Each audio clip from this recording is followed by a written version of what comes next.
우리는 지난주에 사사기 사상 말씀을 통하여서 여인들을 통해서 일하시는 하나님에 대해서 함께 말씀을 나누었습니다. 물론 바락 장군도 히브리서 11장에 들어갈 만큼 용맹하게 시스라의 군대와 싸웠습니다. 하지만 이 시스라의 군대와 싸움의 시작과 끝은 바로 여인들이 장식을 하였습니다. 어떻게 싸움이 시작되었습니까? 하나님께서 사사 드보라를 부르셨고 그에게 명령하여서 바락에게 시스라의 군대와 싸우라고 명령하였습니다.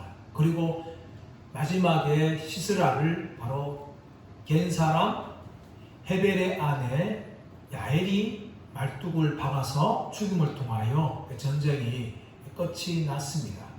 하나님께서는 이렇게 시스라의 군대 장관의 싸움에서 여인들을 통해서 일하시는 것을 우리가 볼 수가 있습니다.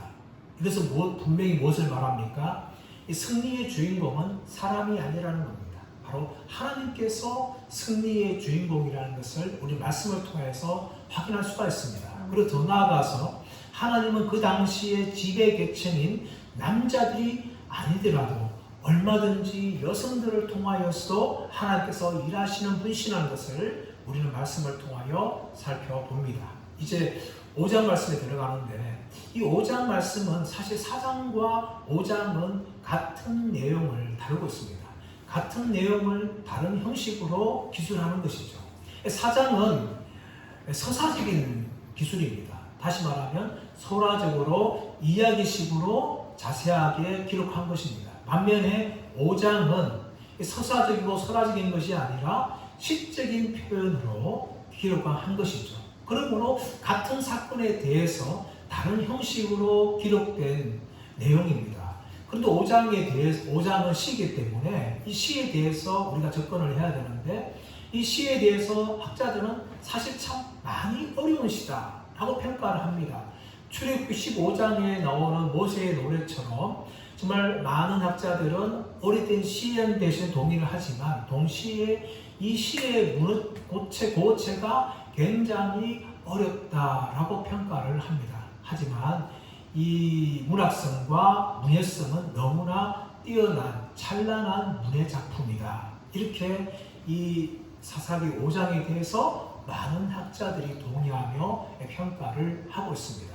이 사사기 5장은 드보라와 바락의 노래입니다. 1절 말씀 보시면 이날에 드보라와 아비노함의 아들 바락이 노래하여 이르되 라고 이야기하고 있습니다. 이 1절은 많은 정보를 알려줍니다. 첫째는 무엇인가 하면 이 시가 언제 기록된 시인지를 이야기합니다. 이날에 무슨 날입니까? 드보라와 바락이 시스라의 군대와 싸워서 승리한 바로 이날에 드보라와 바락이 노래한 시라는 것을 이날에라고 말하고 있는 것입니다. 더 나아가서 이 시의 저자가 누굽니까? 바로 드보라와 아비노함의 아들 바락이라고 이야기하고 있는데 이 드보라와 바락이 공동 시를 이야기하고 있지만 그 리더가 누군가 하면 드보라는 거죠. 이 노래에 따른 이 단어도 남성형으로 기록된 것이 아니라 여성형으로 기록되어 있었어요. 그러므로 이 드보라와 바락이 함께 노래하였지만 드보라가 주도적으로 이 시를 노래했다는 것을 이야기하고 있는 것입니다. 그리고 더 나아가서 노래했다는 것은 단지 이야기가 아니라 시라는 문학성을 가지고 있다는 것을 이 1절에서 세 가지를 우리에게 알려주고 있는 것입니다. 그러므로 드보라와 바락은 이 긴 시를 통하여서 하나님께서 승리자가 되시며 어떻게 승리를 주셨는지에 대해서 드보라 바락은 노래를 하고 있습니다. 그런데 드보라 바락은요 자기들만 노래하는 것이 아니라 바로 다른 사람들 향하여서 함께 노래하자고 권유를 하고 있습니다. 2절 3절 말씀 보시면 이스라엘의 영송자들이 영솔하였고 백성이 즐거이 헌신하였으니 여호와를 찬송하라. 너희 왕들아 들으라. 통치자들아 귀를 기울이라. 나 곧 내가 여호와를 노래할 것이요 이스라엘의 하나님 여호와를 찬송하리로다.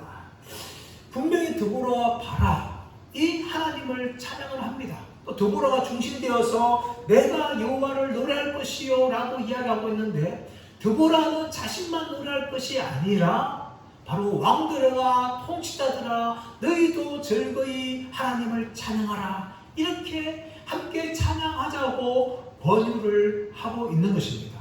이 시스라의 군대와 싸울 때에 사실 드보라와 바람만 싸운 것이 아니에요. 2절 말씀에 보듯이 이스라엘의 영솔자들, 다시 말하면 이스라엘 지도자들이 함께 연합하여서 전쟁을 치루었습니다. 그런데 그들은요 즐거이 헌신했다는 것이죠. 백성들이 함께 즐거이 헌신하는 그런 전쟁을 하였다는 것입니다. 이것은 우리가 하나님을 향하여서 어떻게 반응해야 되는지, 더 나아가서 참되고 바른 신앙이 무엇인지에 대해서 말하고 있는 것입니다. 여러분, 기독교는요 하나님께서 우리에게 행하신 일에 대해서 반응하는 것이 기독교예요. 이게 참되고 바른 신앙입니다. 하나님이 예수를 보내셔서 십자가에 죽게 하심으로 우리에게 구원의 길을 열어주시고 우리를 믿게 하여 주셔서 하나님을 아버지라 부르게 하시는 이 은혜를 주신 것에 대해서, 우리를 구원하신 것에 대해서, 또 지금과 함께 하신 것에 대해서 우리가 믿음으로 반응하며 감사하며 예배하며 찬송하는 것이 바로 참되고 바른 신앙이라는 겁니다. 그렇다면 인간적인 종교가 무엇입니까? 바르지 못한 종교가 무엇입니까? 그것은 바로 우리가 열심을 하여서, 우리가 최선을 다하여서 하나님을 감동시키고 하나님께 인정받기를 원하는 것이 바로 인간적인 종교라는 겁니다. 그것이 타종교예요, 여러분. 타종교가 뭡니까? 인간이 열심히 하여서 신을 감동시켜서 자기가 원하는 것을 받아내려고 하는 것이 바로 다른 종교의 본질이에요, 여러분. 그러나 기독교는 그렇지 않습니다, 여러분.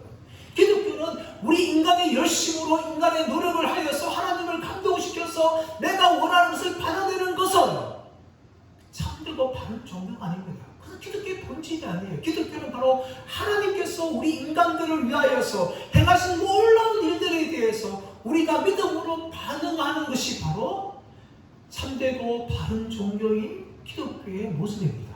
그런데 여러분, 많은 사람들이 신앙생활하면서 이 참되고 바른 자세에서 벗어나서 인간의 열심과 노력을 통하여 하나님을 감동시켜서 자기가 원하는 것을 받아내는 이런 잘못된 길로 빠질 때가 종종 있습니다. 그 대표적인 누굽니까? 바리새인들이에요. 바리새인들이 율법에 대한 열심을 가지고 하나님 앞에서 자기를 어렵다고 인정받기를 원하였고 하나님께 칭찬받기를 원하였고 상을 받기를 원하였어요. 잘못된 거죠, 여러분. 하나님의 은혜에 알고 그 은혜에 대해서 감사하며 믿고 나가는 것이 바른 신앙인데, 오히려 바리새인들 같은 경우는 자신들이 열심을 내가지고 하나님께 인정받으려고 했던, 어렵다고 인정받으려고 했던 그 행동을 보여주는 것입니다. 이런 바리새인들의 잘못된 행동이 오늘날 많은 신자들 가운데 나타날 수가 있는 거예요. 그래서 내가 열심을 내고 내가 열심히 또 신앙생활하고 헌금을 하고 헌신하여서 하나님께 믿는 인정받고 복을 받기를 원하시는 그런 잘못된 시도를 지금 많은 성도들이 하고 있어요. 근데 문제는 무엇인가 하면 그렇게 하면서도 그것이 잘못된 것인지 몰라요. 그게 진짜 하나님을 잘못 믿고 있는지 모릅니다, 여러분. 많은 사람들이 그렇게 믿으면서 자기를 잘 믿는다 착각합니다. 아니요, 여러분. 그것은 인간의 종교입니다. 그건 행위의 종교죠. 은혜의 종교가 아니라 기독교 종교가 아닙니다. 기독교 말하는 것은 무엇입니까? 하나님 우리를 행하신 놀라운 일에 대해서 우리가 해야 할 것은 오직 예배며 감사하며 찬양하며 그에 대한 믿음의 반응으로 나가는 것이 우리가 해야 할 자세입니다. 여러분, 왜 지금 드보라가 백성들을 향하여서 또 지도를 향하여서 함께 찬양하자고 권유합니까? 그것은 하나님께서 승리를 주신 것에 대한 당연한 반응이기 때문에, 당연히 보여야 될 믿음의 반응이기 때문에 함께 찬양을 하자라고 찬양하는 자리에 초청을 하고 함께 노래하자고 제안을 하고 있는 겁니다. 그렇다면 여러분, 드보라가 이렇게 지도자들과 백성들을 향하여서 하나님의 무엇을 찬양하자고 이야기하고 있습니까? 4절 5절 말씀 보시면 여호와여 주께서 세일에서부터 나오시고 에돔들에서부터 진행하실 때에 땅이 진동하고 하늘이 물을 내리고 구름도 물을 내렸나이다. 산들이 여호와 앞에서 진동하니 저 신의 산도 이스라엘의 하나님 여호와 앞에서 진동하였도다 라고 이야기합니다. 여러분, 이 이스라엘 군대와 승리하게 된 건 뭡니까? 하나님께서 임하시고 하나님께서 싸우시기 때문이에요. 어떻게 싸우십니까? 땅이 진동시켰고 그리고 하늘이 물을 내려서 이 이스라엘 군대를 하나님께서 선멸을 하시는데, 그 모습이 어떻게 하냐면 주께서 세일에서부터 나오시고 에돔들에서부터 진행하실 때, 그리고 저 신의 산도 이스라엘 하나님 앞에서 진동하였도다. 이 승리의 장면을 무엇에 비교하는가 하면 세일에서부터 에돔들로부터 진행하시는 장면. 이것은 무엇인가 하면 하나님께서 출애굽한 후에 가나안 땅에 정착할 때까지 하나님께서 이스라엘 백성들과 함께 하셨고 가나안 정복 전쟁에 승리케 하신 그 모습을 설명하는 겁니다. 그리고 더 나아가서 시내산 진동의 땅은 무엇입니까? 하나님이 출애굽의 역사를 통하여서 이스라엘 백성들을 광야로 이끄시고 그 출애굽 가운데 임재하시고 만나주시는 그 모든 과정을 다 설명하는 거예요. 그런데 왜 드보라가 이 시내산 장면과 이 가나안 정복 전쟁 장면을 이렇게 오버랩을 시키는 겁니까? 그래서 무엇인가 하면 이스라엘 백성들에게 이 출애굽의 이 장면과 또 가나안 정복 전쟁만큼 하나님이 그들과 함께 하신 적이 없었던 거예요. 가장 상징적인 것입니다. 그런 것을 빗대어서 지금 하나님께서 이스라엘 군대 장관에게 땅을 진동시키고 또 하늘에서 비를 내려서 그들을 선별시키는 그 내용으로 그렇게 설명을 하고 있는 겁니다. 이렇게 하나님께서 이스라엘 백성들에게 승리를 주셨습니다. 근데 여러분, 이런 승리를 주시기 전까지의 이스라엘 백성들이 얼마나 연약한지에 대해서 드보라는 6절에서 8절까지 이야기하고 있습니다. 6절 말씀 보시면 아나세 아들 삼갈의 날에 또는 야엘의 날에는 대로가 비었고 길의 행인들은 오솔길로 다녔도다. 이스라엘에는 마을 사람들이 그쳤으니. 또 8절 말씀 보시면 무리가 새 신들을 택하였으므로 그때의 전쟁이 성문이 이르렀으나 이스라엘의 4만 명 중에 방패와 창이 보였던가. 여러분, 전쟁을 치르기 전에 이스라엘 백성들의 모습은 참으로 초라했어요. 6절 말씀 보시면 아나세 아들 삼갈의 날에 또는 야엘의 날에는 대로가 비었고 길의 행인들은 오솔길로 다녔도다. 이스라엘에는 마을 사람들이 그쳤다. 이 말이 무슨 말입니까? 지금 가나안 왕 야빈의 폭정에 의해서 이스라엘 백성들이 얼마나 피해를 입고 기가 죽었는가 하면 큰 대회에 사람들이 없었어요. 다 모두가 다 숨어가지고 산의 오솔길로 숨어서 다녀야 됐고, 또 이 가나안 왕 야빈의 악재에 의해 가지고 백성들이 다 숨어버렸어요. 마치 이 모습은요, 우리나라 일제시대를 상상하면 돼요. 일제시대 말기 때 어떻게 합니까? 우리나라 젊은 청년들이 학동에게 끌려가요. 또 젊은 처녀들이 위안부로 끌려갑니다. 그래서 사람들 다 숨어버리는 거죠. 또 식량도 수탈해요. 모든 걸 다 감추고 꼭꼭 숨고 물 담고 나오지 않습니다. 그래서 일제의 수탈을 피하고 있는 그 모습과 어쩌면 굉장히 비슷한 모습을 보여주고 있어요. 또 심지어 8절 말씀 가보시면 전쟁을 치러야 되는데 이스라엘 군대 4만 명 중에 창과 방패가 없다는 거예요, 여러분. 그만큼 지금 어려운 상태라는 거예요. 사울 시대 때 사울이 브레스바에 전쟁을 하려고 나가는데 이스라엘 백성들이 뭐가 좀 나와요? 다 그냥 높이 후들고 나와요. 무기가 누구한테 있었는가 하면 사울 왕과 그 아들 요나단에게만 칼과 방패가 있었고 나머지 백성들은 아무것도 없었어요. 철저하게 브레스 백성들이 탄압을 해가지고 어떤 철제 농기구도 또 철제 무기도 만들지 못하는 다 압력을 가하는 거죠. 그러다 보니까 겨우 사울과 요나단에게만 칼과 창이 있었고 백성들은 아무것도 없어요. 그 정도로 지금 이스라엘 백성들이 어려운 가운데 지금 처해 있었습니다. 그런데 왜 이렇게 이스라엘 백성들이 어렵게 처했습니까? 그 이유가 8절 말씀에 나오는데 무리가 새 신들을 택하였으므로. 우리가 사사기 말씀을 통해서 반복해서 살펴보고 있어요. 그 내용이 무엇입니까? 이스라엘 백성들이 이스라엘 하나님 여호와를 부리고 발과 아스타로를 섬겼으며, 이것이 반복되고 있는 거예요, 여러분. 지금 새 신은 뭡니까? 하나님께서 가나안 땅에 정착할 때까지 인도해 주셨는데 가나안 땅 정착한 후에 그들이 무엇을 봐요? 가나안 백성들이 바알과 아스타를 섬기면서 그들이 풍요에 사는 것을 봅니다. 그러자 가나안 땅에 들어오면 농사를 짓기 위해서 하나님이 필요한 것이 아니라 바알이 필요하구나. 그때부터 여호와 하나님을 버리고 바알을 섬기는 그런 죄악을 범하였죠. 그 죄악의 범한 결과가 뭡니까? 이방 민족들로부터 압제를 당하는 그런 고통을 당한 것입니다. 왜 이스라엘에서 이렇게 초라하게 되었습니까? 그 모든 이유는 여호와 하나님을 버리고 바알과 아스타를 섬김을 통하여 이스라엘에서는 이렇게 처참한 가운데 있게 되었다는 것을 바로 드보라가 증명을 하고 있습니다. 이제 더 나아가서 드보라는 누가 하나님을 찬양해야 되는지 9절에서 11절 말씀에서 이야기합니다.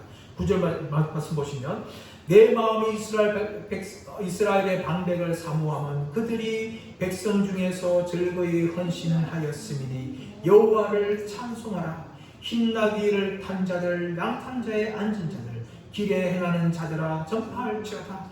활쏘는 자들의 소리로부터 멀리 떨어진 물깃는 곳에서도 여호와의 공의로우신 일을 전하라. 이스라엘에서 마을 사람들을 위한 의로우신 일을 노래하라. 그때에 여호와의 백성이 성문에 내려갔도다. 드보라는 누가 하나님을 찬양한지 대해서 이야기하면서 9절 말씀 보시면 내 마음이 이스라엘의 방백을 사모하면 그들이 백성 중에서 즐거이 헌신하였음이니 여호와를 찬송하라 라고 이야기하고 있습니다. 이스라엘 방백들이 바로 즐거이 헌신했다는 거예요. 그렇다면 여러분 왜 드보라가 이렇게 즐거이 헌신한 자우나에 헌신한 이스라엘 지도자를 향하여서 여호와를 찬송하라라고 이야기합니까? 그 이유는 무엇인가 하면 그들을 부르시고 그들을 사용하신 분이 하나님이란 것입니다. 물론 그들이 즐거이 자우나에서 지나였지만 그들을 전쟁에서 불러주시고 사용하신 분은 바로 하나님이기 때문에 드보라는 여호와를 찬양하라 그렇게 말하고 있는 거죠. 이것은요 우리가 하나님께 쓰임받을 때에 어떤 자세를 가져야 되는지를 우리에게 알려주고 있는 것입니다. 우리는 주를 위해서 헌신할 때에 마치 내가 쓰임받을 만한 자격이 있기 때문에 내가 하나님께 보탬이 되기 때문에 하나님이 나를 사용하신다는 착각을 합니다. 그리고 더 나아가서 내가 이렇게 충성하고 헌신하면 하나님 나에게 상으로 갚아주시겠지 이런 생각도 가지게 됩니다. 그러나 우리가 쓰임받고 헌신하는 것 다 하나님의 은혜입니다. 상 받을 자격이 없는 거예요. 누가복음 말씀처럼 종이 주인을 위해서 헌신한다 해서 누가 주인이 종에게 상을 주겠느냐 하고 예수님이 말씀하신 것처럼 우리는 상을 받기 위해서 헌신하는 것이 아닙니다. 또 내가 무엇인가 잘나가지고 쓰임받을 만한 자격이 있어서 쓰임받은 게 결코 아니에요. 우리는 다 무익한 종들이지만 하나님이 그 은혜로 우리를 불러주시고 하나님 나를 위해서 쓰임받게 하시기 때문에 우리는 나를 사용해서 감사합니다 라는 고백밖에 할 것이 없습니다. 그렇지만 우리는 어떻게 생각합니까? 내가 무엇인가 쓰임받을 만한 사람이기 때문에 또 나한테 무엇만한 재능이 있기 때문에 하나님의 보탬이 되기 때문에 나로 사용한 것이다 라고 착각을 하죠. 그렇지 않습니다. 세상을 보십시오. 세상 회사에 많은 사람들이 있습니다. 또 그 중에 또 높은 연금 받는 사람들이 있어요. 자기에게 높은 연금 받는 거죠. 근데 그 사람이 여러분 면퇴를 당하거나 정년 퇴직하면 그 자리 핍니다. 그럼 회사는 안 굴러갑니까? 아닙니다. 여러분. 또 다른 사람이 그 자리를 채워서 그 회사는 아무 문제 없이 돌아갑니다. 이 세상도 그런데 하나님 나라에 우리가 꼭 필요하기 때문에 하나님 우리를 사용하신 것이 아닙니다.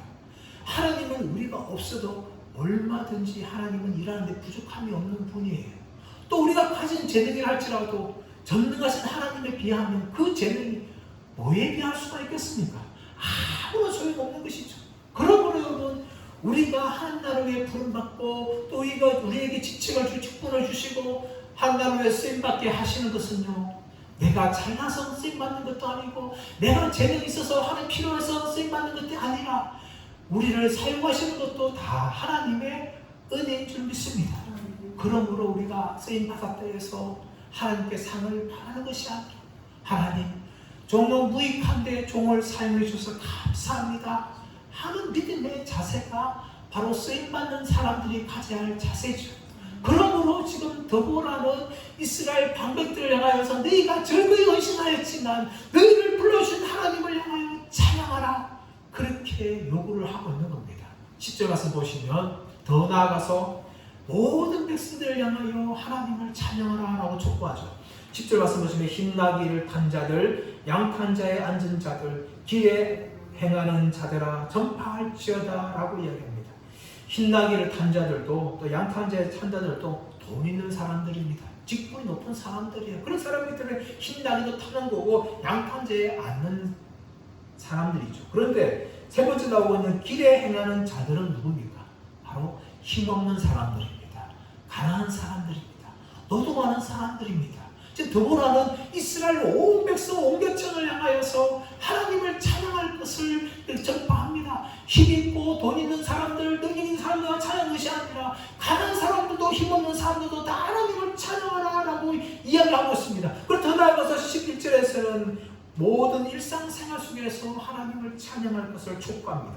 11절 가서 보시면 활 쏘는 자들의 소리로부터 멀리 떨어진 물 깃는 곳에서도 여호와의 공의로우신 일을 전하라 라고 이야기하고 있습니다. 여러분, 활 쏘는 자의 소리들은 전쟁이죠. 전쟁의 긴박한 가운데서 승리를 주신 하나님을 찬양할 것을 이야기합니다. 근데 물 깃는 것은 뭡니까? 일상 가정에서 생활하는 것은 아닙니까? 평범한 삶을 살아간다 할지라도 그곳에서 하나님을 찬양하라고 이야기하고 있습니다. 우리가 찬양할 장소는 뭡니까? 이렇게 예배를 드린 예배 때에만 하나님을 찬양하는 것이 아니라 우리가 살아가는 삶의 현장에서 우리는 날마다 하나님을 찬양할 것을 이야기합니다. 바쁜 일상의 삶에서도 순간순간적으로 하나님을 찬양해야 됩니다. 그러므로 우리는요, 아침에 눈을 떠서 저에게 눈을 감을 때까지 우리는 할렐루야로 찬양을 시작해야 되고, 눈 감는 그 순간에 하나님 오늘 하루도 은혜 가운데 살게 해주심을 감사합니다, 할렐루야로 우리는 하루의 일과를 마쳐야 될 줄 믿습니다. 물론 살아가는 하루의 순간순간에도 우리는 하나님을 찬양하는 순간이 끊어서는 안 됩니다. 지금 도보라는 것을 이야기하고 있는 것입니다. 모든 사람들을 향하여서 초청하고 또 우리의 일상생활 속에서 하나님을 찬양하라 라고 이야기하고 있는 겁니다. 자, 그렇다면 이런 찬양을 촉구하고 있는데 13절 이하에서는요, 이 하나님의 전쟁에 참여한 지파들과 또 참여하지 않은 지파들이 있다는 것을 드보라가 알려줍니다.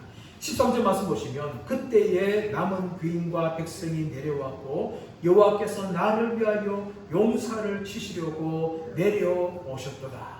여러분, 이 이스라엘 군대와의 전쟁은요, 단지 이스라엘 백성들만 전쟁이 아니었어요. 11절 말씀 보시면 여호와께서 나를 위하여 용사를 치시려고 내려오셨도다.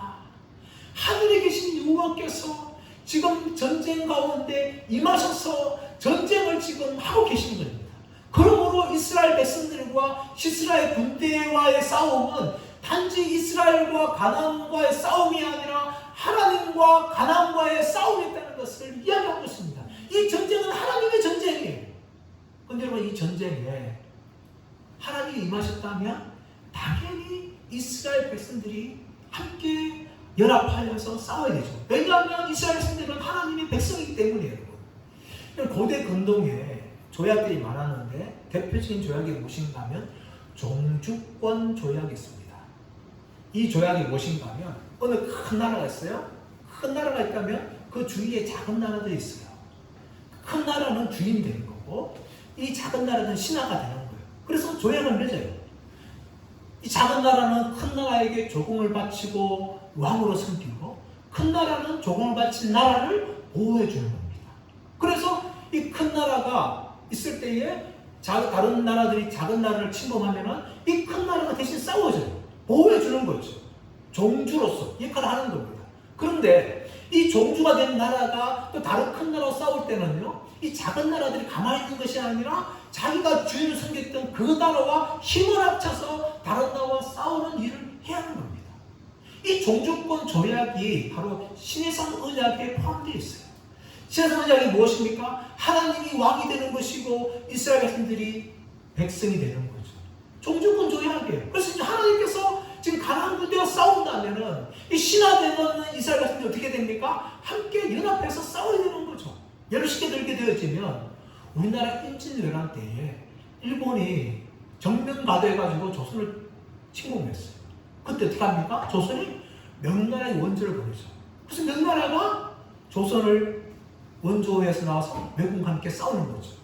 반면에 청나라가 다시 성장해가지고 명나라와 싸우니까 명나라가 힘이 약해지면 어떻게 합니까? 조선에게 요청하는 거죠. 나와 함께 힘을 합해 싸워달라. 이런 것이 바로 종주권자가 비슷한 겁니다. 지금 하나님께서 전쟁하시는데 어떻게 그 백성이었던 이스라엘을 가버리겠습니까? 연합해야 되죠. 그런데 문제가 무엇인가 하면 이 여호와의 전쟁에 참여한 지파들이 있었고 참여하지 않은 지파들이 있었던 것입니다. 당연히 모든 지파가 참여해야 되는데 어떤 지파는 참여했지만 어떤 지파는 참여하지 않았다고 드보라가 지금 시로서 이야기하고 있어요. 참여한 지파에 대해서 14절 말씀 보시면 에브라임에게서 나온 자들은 아말렉의 뿌리 박힌 자들이요 베냐민은 백성 중에서 너를 따르는 자들이요 마길에서는 명령한 자들이 내려왔고 스불론에게서는 대장군의 지팡이를 잡은 자들이 내려왔도다. 15절 상반절에 이사갈의 방백들이 드보라와 함께하니.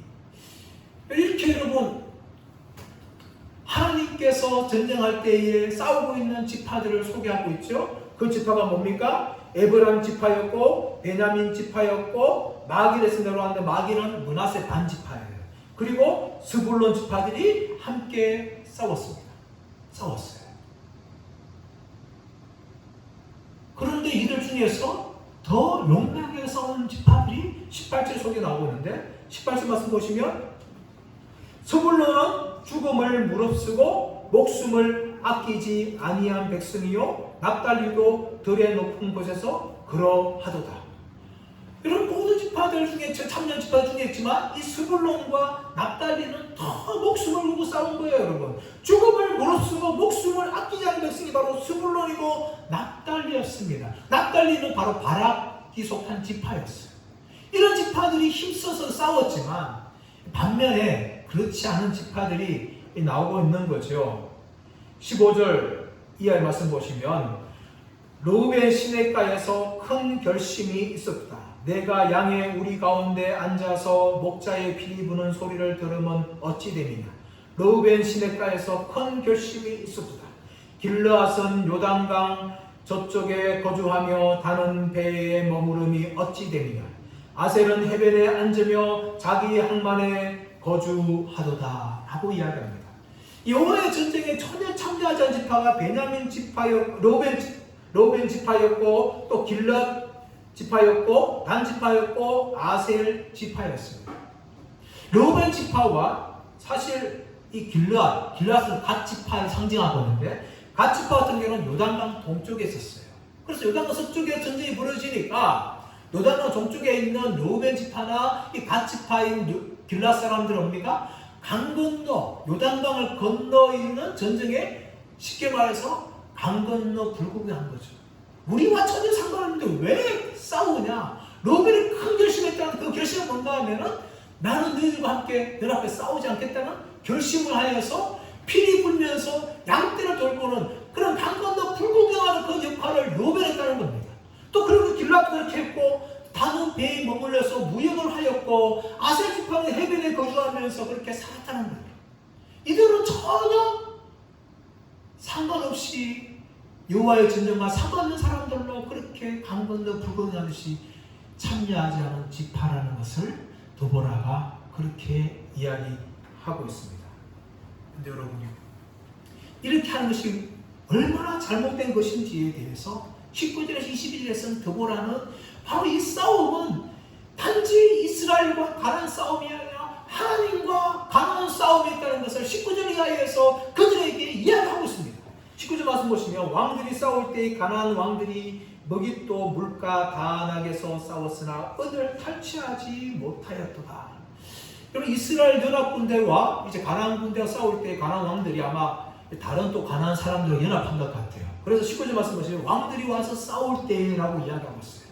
와 싸우는데 그들은 많은 군사를 몰고 왔으니까 당연히 이번 전쟁에서 이겨서 많은 탈취물을 가지게 될 것이다 라고 그들은 생각했을 것입니다.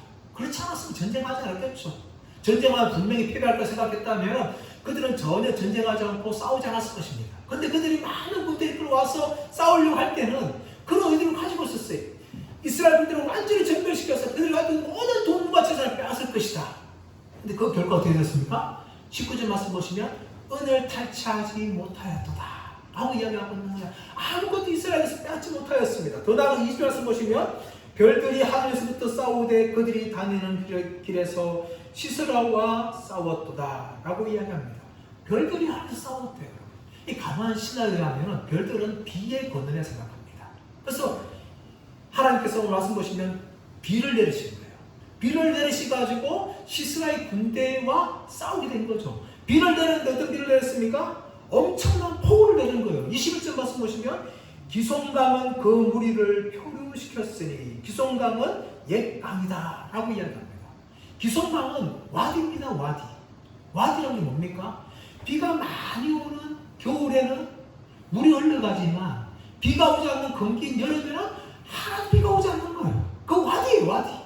그런 와디인데 하나님께서 별들을 명하여서 비를 엄청나게 폭우를 내린 거죠. 그러니까 이 와디가 뭡니까? 큰 강을 이루어서 시스라의 군대를 지금 몰아치는 거예요, 여러분.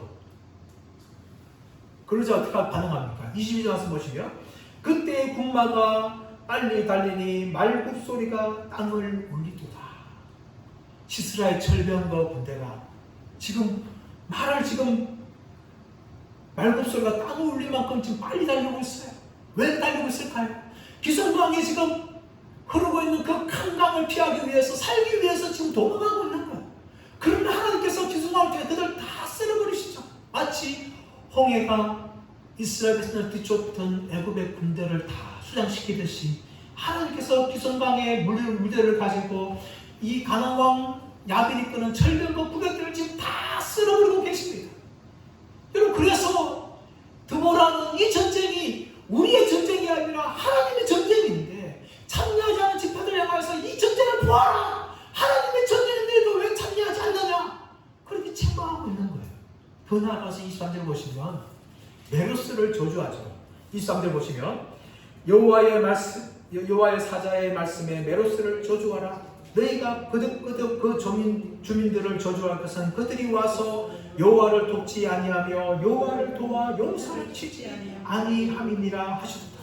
왜 드보라는 다른 참여하는 지파도 많은데 메로스를 저주하라고 이야기합니까? 이 메로스는요 바로 기송강 근처에 있는, 다시 말하면 전쟁이 벌어지고 있는 다볼산과 기손산 근처에 있는 마을이에요. 그렇다면 다른 멀리 있는 그런 지파와 달리 전쟁이 벌어지고 있는 그 현장에 살고 있는 이스라엘 백성들이라면 당연히 여호와의 전쟁에 참여되는데 이들은 전쟁에 참여하지 않았어요. 그러므로 드보라는 가장 가까이 있으면서 전쟁에 참여하지 않는 메로스에 있는 이스라엘 주민들 향하여 하나님의 이름으로 그들을 저주하고 있는 거예요.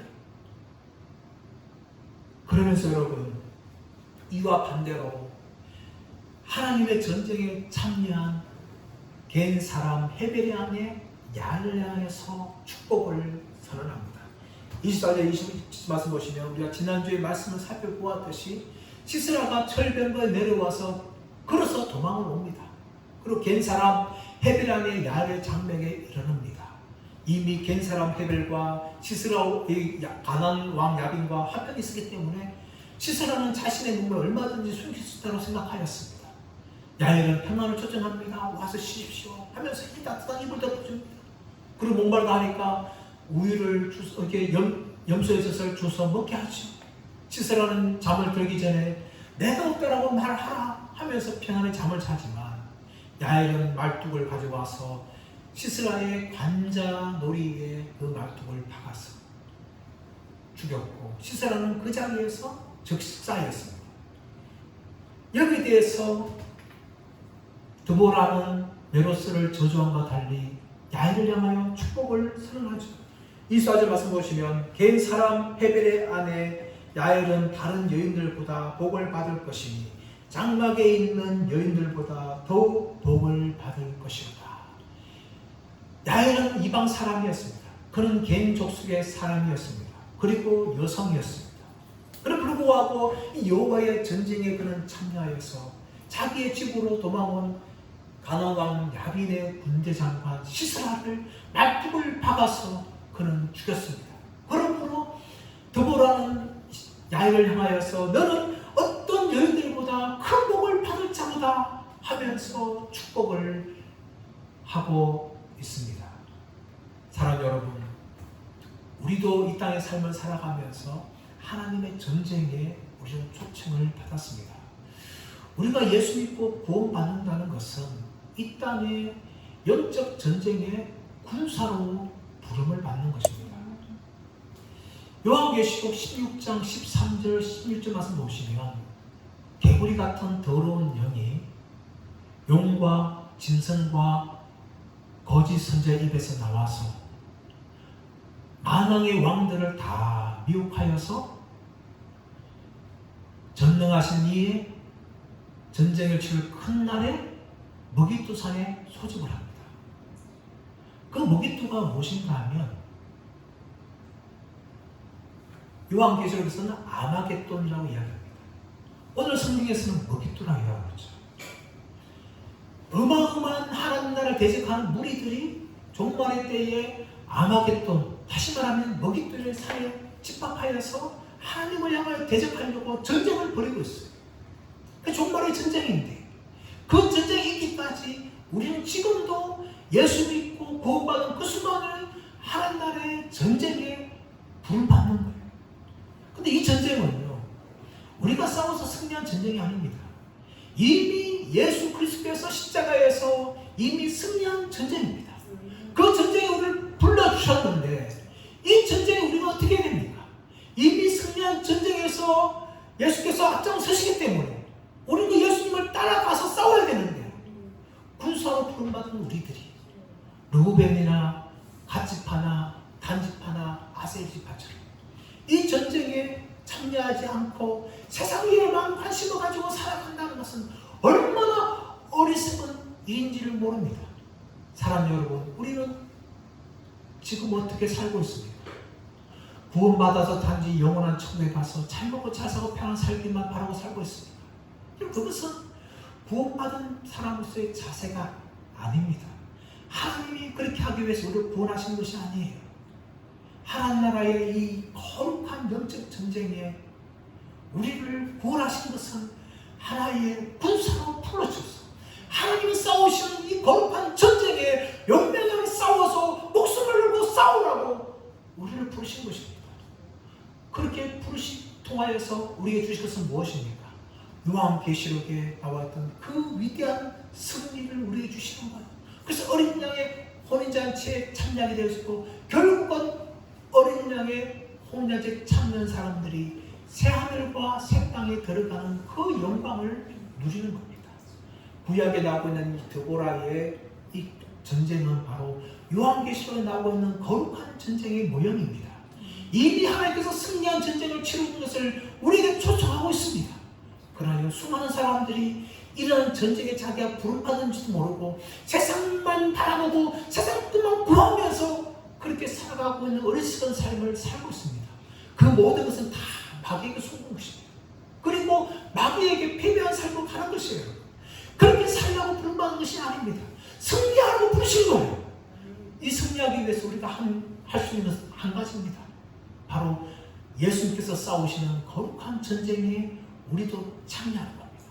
참여하되 대충 참여하는 것이 아니라 정말